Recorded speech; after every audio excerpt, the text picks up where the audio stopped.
Thank you. Okay, now we'd like to welcome Elizabeth O'Day, who is the founder and CEO of Olaris Therapeutics. And today she's going to be presenting on biomarkers of response to optimize metastatic breast cancer treatment. Welcome, Elizabeth. Thank you, Tamron, and thank you, Frank, and everyone for putting on this amazing symposium. I think over the last few days, I've just been so inspired from giant cells to, electrical potential to drive cancer to Patrick, your quite inspiring talk. It's a great symposium, and thank you for including me. So today I'm going to tell you a little bit about metabolite biomarkers to hopefully be a crucial part in optimizing breast cancer. Before I get going, just quickly, my disclosure, I started this company Olaris 6 years ago as a spin out of my PhD. I was a joint student studying cancer biology with the great Judy Lieberman, as well as biophysics and NMR spectroscopy with Gerhard Wagner. And my thesis project became the core technology the company is based off. So I'm going to tell you a little bit about our work, but a lot of else what's going on in the field. So the problem right now in metastatic breast cancer and many metastatic diseases is we're not doing great, right? So despite access to a growing list of therapies, less than 22% of metastatic breast cancer patients will survive beyond 5 years. And why? Well, it's something that we've been talking about all throughout this symposium. It's resistance. And it builds off some of the things that Patrick was saying, is that the way that we're treating patients right now in this sort of stepwise medical process is simply ineffective. Where, today for ER positive or her hormone receptor positive metastatic breast cancer, all patients are prescribed the standard of care. In this case, these are CDK4/6 inhibitors. But we know right off the bat, there's a subset of patients that are simply never going to respond due to intrinsic resistance. And in the case of these CDK4/6 inhibitors, it's 1 out of every 5 women that we're essentially putting on a drug that is not going to help them. And further, because as we've been talking about, cancer is a tricky little minx and constantly evolving, of all patients over time will acquire resistance to these therapies, which leads to what we call, or what I consider, poor outcomes. And I mean that both in terms of overall response rate and survival, but also on the financial side. These new drugs cost a pretty penny, and financial toxicity is a huge problem plaguing, cancer and our entire healthcare system. So the future that, I think really is possible, based off of a lot of the talks that we've heard this week, I think I'm even more inspired, is that we can make this whole thing a lot more efficient. And to do that, I think we really need to start to rely more on biomarkers, where before a patient is screened, we can use biomarker of response technology to go ahead and identify responders. In this case, it would be the CDK4/6 inhibitors, so they can get on that therapy, but also identify those resistant patients so that at least we give them a chance to get on a treatment more likely to benefit them. And then, instead of just sending cancer patients off into the world and doing some sort of gross imaging, every 6 months or so, I believe we should be monitoring patients sort of in real time using biomarkers so that we can, detect acquired resistance as soon as it hits, halt ineffective therapies, and sequence in new ones that are more likely to benefit those patients, with the three-pronged goal of improving outcomes, reducing unnecessary toxic side effects, as well as cutting down some of that unneeded spend on these high-priced drugs. So to do this, Olaris, and what we're really jazzed about, is focusing on metabolites. And so, why metabolites? Well, metabolites are the downstream summation of everything that's going on inside of a cell. So they are influenced by, any sort of genomic aberrations, but they are also influenced by their environment. And so while, biomarkers provide sort of different readouts, where genomic biomarkers such as DNA kind of give you a proxy or a risk factor of what could happen, metabolites, because they're actually being made by enzymes, either endogenous enzymes or through your microbiome, they're sort of like a fingerprint for what is actually happening. And so you can imagine, we often get, or I often get the question of how you better than genomics. And I don't think that we're better. Genomics, as we've learned about over and over again, and, my entire history of a cancer researcher, is an incredibly powerful data layer to inform us what's going on. But as we heard from Bob Weinberg and Michael and others today, genomics doesn't tell the full story. It's an important data layer, but it's one data layer. And if we're going to think about all the different factors that might influence whether a patient responds to a drug or not, we need to take that into account. Their age, their microbiome, their diet, any other drugs that they might be taking as well, and kind of get this systems level understanding of what's going on. And fortunately, that entire phenotype is represented in the metabolome. And metabolites or metabolomics as a readout for health is not a new thing. Actually, since ancient Egyptian times, they knew that metabolites were a proxy for health. Obviously, they didn't know it was metabolites, but they knew that the color, the taste, or the smell of urine, was related to somebody's sort of health status. And over the decades, metabolites have continued to be really useful diagnostics. We can think of glucose for diabetes. We can think of lipids, for cardiovascular disease and cholesterol. But while other omic technologies, took off, where you could do a lot more broader and more multiplexing sequencing analysis, for example, metabolomics originally struggled, and that's it was a little bit left behind. But now we've seen dramatic improvements in sort of the analytical technologies, which largely relies on mass spectrometry and NMR, that we're catching up. And I would argue that metabolomics is probably going to, be one of the next omics to really hit. And so this is a paper we recently published that kind of highlights our strategy here, where we actually use what's called non-uniform sampling, multidimensional or 2D NMR-based metabolomics. And what this lets us do is measure many more metabolites in a fraction of the time, but in a reproducible manner. Sometimes metabolomics has suffered from the ability to find metabolites and then have those measurements be robust. And I'm very pleased to see, like, across the field, that this has been an area that people have been really putting a lot of efforts to improve. So similarly, on the hardware side, we've also seen a lot of dramatic improvements in our ability to kind of understand metabolomics data. So metabolomics data inherently provides like a lot of features. And when you're trying to pull out meaningful differences, you can use unsupervised techniques, you can use supervised techniques, you can use machine learning. And so here I'm showing you some results of some simulations that we did, where we took synthetic data measuring 73 of the most common urine metabolites, and we varied 1 to like 9 metabolites, and we put them in groups of like 2 patients, up to 100 patients, and we tested out the accuracy for these sort of well-known algorithms to be able to sort of detect the group that had the different metabolites. And what you find, which is maybe perhaps not surprising in these surface plots, is that the more differences you have and the more samples you have, the better any algorithm is at distinguishing the 2 groups. But unfortunately, when you're often dealing, which we are a lot in clinical samples, you never really have that many patients, right? And you're always kind of struggling with this high dimensionality and low sample size problem.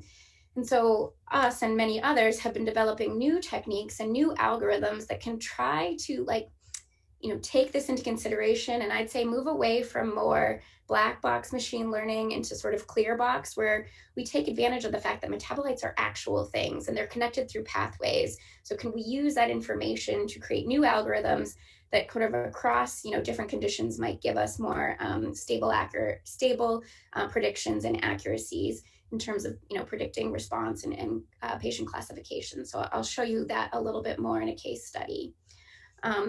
So if we focus in on these CDK4/6 inhibitors for metastatic breast cancer, they're one of the newest strategies to target the cell cycle, which has been, a longstanding goal of cancer therapy, for forever.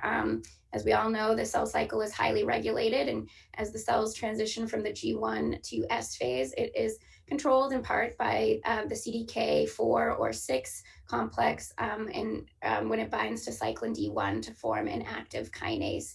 So in G1, the levels of cyclin D1 will rise.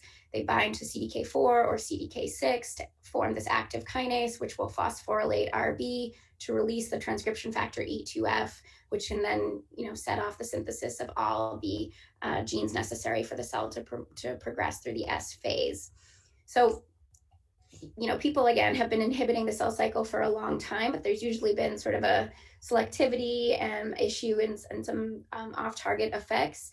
But there's been three sort of relatively selective CDK4/6 inhibitors that have popped up in the last 5 years or so, that specifically target this particular complex, and that's Ibrance, made by Pfizer, Kisqali by Novartis, and Verzenio, made by Eli Lilly. These drugs have been pretty great in terms that they improve sort of progression-free survival for patients, but they still suffer from this resistance problem. And so we did a study with MGH where we actually looked at these CDK4/6 inhibitors, and what you would see, or maybe what's not surprising, but is that people who take the drug and they see their tumors shrink, those would be their responders. Well, 87% of them in this study were alive 2 years later, sharply contrasted with the people who took the drug and their tumors continued to grow. And, despite swapping therapies, because that window of time to curb the spread of the metastasis was lost, unfortunately, these responders, nearly 90% of them will die within the next sort of 12 months. So there's a huge clinical unmet need to identify these non-responders so they don't waste time, or money on a drug that's not going to help them. And since these CDK4/6 inhibitors came to market, everybody's been on the hunt to try to find a biomarker to know how to use them. But most of the biomarkers to date have all been genomics focused. And quite honestly, they have not been able to sort of perfectly correlate with response or non-response. And so perhaps that's not unexpected, though, because as we've been talking about all throughout the course, there's multiple ways that cancer cells can escape, or develop sort of resistance mechanisms. And the way it happens in one patient might be different that it happens in another. And so going after to try to identify like a single genetic marker, I think could be short-sighted. And there was this great paper that came out from Dan Numara's lab, where they did the study in cell lines where they took MCF10A cells, normally not tumorigenic breast cancer cells. They transformed them with 11 different oncogenes, and they looked to see like what happened. And interestingly, they found that this led to the activation of the same metabolic pathway, suggesting that like independent of what the genetic mutation is at the top, it can lead to the same downstream activation of a particular metabolic pathway. And in fact, I threw these extra slides in here because Bob Weinberg was talking about these earlier this morning. That's exactly what we found comparing, his BPLAR and HMLAR cell lines, these two isogenic cell lines, but they were grown in different media that led to the BPLAR cells becoming like cancer stem cell like. We too found, differential metabolites, and that in fact that same enzyme and that same pathway, was a central node in controlling sort of the aggressiveness or the invasiveness of these BPLAR cells. So I'm running out of time, so I'm going to quickly jump through some data here. So we sought to take that same sort of strategy to look for CDK4/6 inhibitors and say, can we find, independent of any genetic mutation, is there a downstream metabolic signature that could differentiate the responders and non-responders? So we call it like a Jane and Jill experiment. We get blood from patients treated with the same sort of drug combination. Somebody sees their tumor shrink and somebody doesn't. We run our multidimensional NMR spectroscopy. We do basic statistics like a Kruskel-Wallis t-test to find metabolites, that differ between our responders and non-responders. And then we try to learn from machine learning, right? So as I was kind of alluding to beginning, machine learning models, there's a lot of them out there. They all make different assumptions. And because we're trying to uncover sort of disease resistance mechanisms, what we do is run a whole slew of different machine learning models and then identify the features that are most common across those models, link them back to metabolic pathways so that we can develop sort of a mechanism or hypothesis, and then in turn a more customized scoring system to be able to differentiate responders and non-responders. And in fact, we've been able to do this for the CDK4/6 inhibitors. So using the differential metabolites, running all those machine learning models, we've been able to build this BOR score, biomarker response score, that has about, an AUC of about 95% from able to differentiate responder patients shown in blue compared to non-responders shown in red. So this was exciting, but this was a very small study with only 24 patients. And of course, we want to make sure that we have a robust biomarker that is invariant of any patient, characteristic, but truly reflective of responsiveness to the disease. So we're currently involved in this kind of global collaboration where we're getting access to patient samples and clinical data from, oncologists across the globe, where we can, test and validate the CDK4 signature.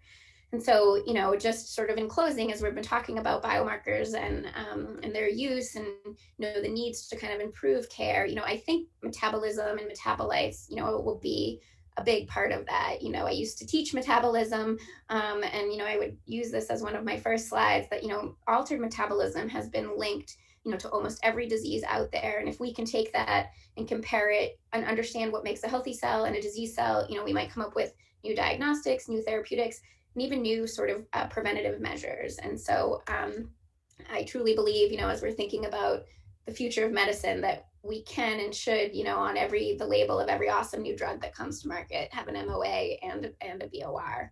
And I'll stop there and just quickly acknowledge, the tour de force of work and people both internally at Olaris, and then all of our collaborators that have been helping with us to make this possible.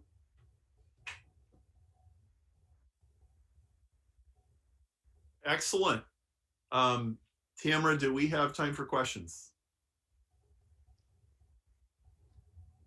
Okay, so Elizabeth Dorupal asked, could you use metabolomics also to predict and advance the response to the CD4K inhibitors? So yes, so maybe I think, can we use them to predict CDK4/6? Is that the question? CD4K. Or is that, sorry, can you say it again? CD4K. CD4K. I'm not sure. So I would have to sort of look at it.